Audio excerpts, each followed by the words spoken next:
Les seigneuriales de Vaudreuil-Soulanges ont pour mission première de plonger les visiteurs en plein cœur de la Nouvelle-France d'autrefois. C'est ce qui sera fait du 1er au 4 juin prochain, alors que l'événement fêtera son 25e anniversaire. Pour découvrir la programmation complète, on s'est rendu à la conférence de presse qui se tenait à l'église Saint-Michel de Vaudreuil, où on a échangé avec la coordonnatrice de l'événement, Christiane Lévesque.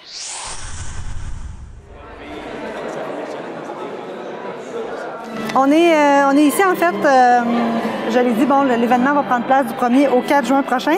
C'est quoi les activités qui vont être possibles de faire sur le site? Bien, des activités, il y en a beaucoup, sont nombreuses. Donc, on débute avec le salon de thé à la Maison Tressler le jeudi, le 1er en après-midi. Ensuite, le concert de l'Orchestre symphonique de la Vallée du Haut-Saint-Laurent le jeudi soir 1er, ici à l'église Saint-Michel de Vaudreuil. Le vendredi 2 juin, c'est le souper des seigneurs sur les terrains du musée, sous le chapiteau.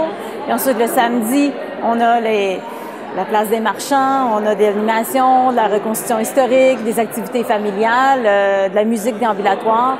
Le concert, en fait, plutôt le spectacle des Charbonnés de l'Enfer le samedi soir. Ensuite, on a le concours intermondial de la Grande Menterie en soirée à compter de 20h. Et on a aussi le dimanche encore les artisans, les commerçants qui seront sur place, mais aussi la messe seigneuriale, le défilé dans le cœur du Vieux-Vaudreuil, la plantation du mai, en camp crié à l'ancienne aussi en après-midi. Bref, 3 sites, l'église Saint-Michel, le parc Esther-Blondin et le musée régional de Vaudreuil-Soulanges. Il y a en fait, l'année 2017 va marquer le 25e anniversaire des seigneuriales. C'est quoi la thématique pour cette année? Dans le fond, c'était quoi un petit peu l'objectif de cette thématique-là?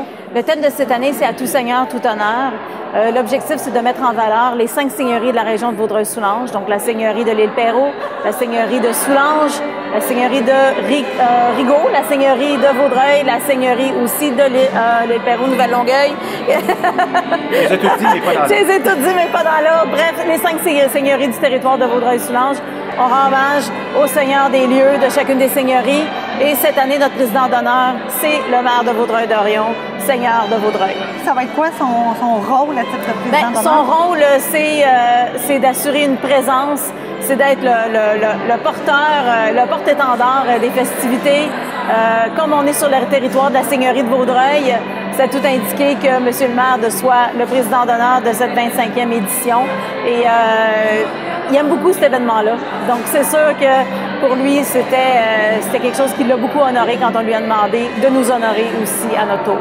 Et rapidement, sans nous faire la nomenclature complète, pouvez-vous nous dire, ça va être quoi les nouveautés cette année? Là, vous avez dit en conférence de presse qu'il y en avait 20, mais oui, pouvez-vous nous en donner 2 il y a plusieurs nouveautés. On a des nouveaux métiers qui vont être présentés, des métiers anciens, traditionnels. On a aussi le concert des Charbonnés de l'Enfer. Il y a également une reconfiguration au niveau du grand chapiteau à l'intérieur. Il y a aussi de nouvelles animations. On a des ateliers qui vont être aussi disponibles sur place. On est éco-responsable de plus en plus dans nos actions. Donc, moins de distribution de papier, moins de distribution de carton. On invite les gens à collaborer un peu plus aussi, donner un coup de main comme on faisait à l'époque. Bref,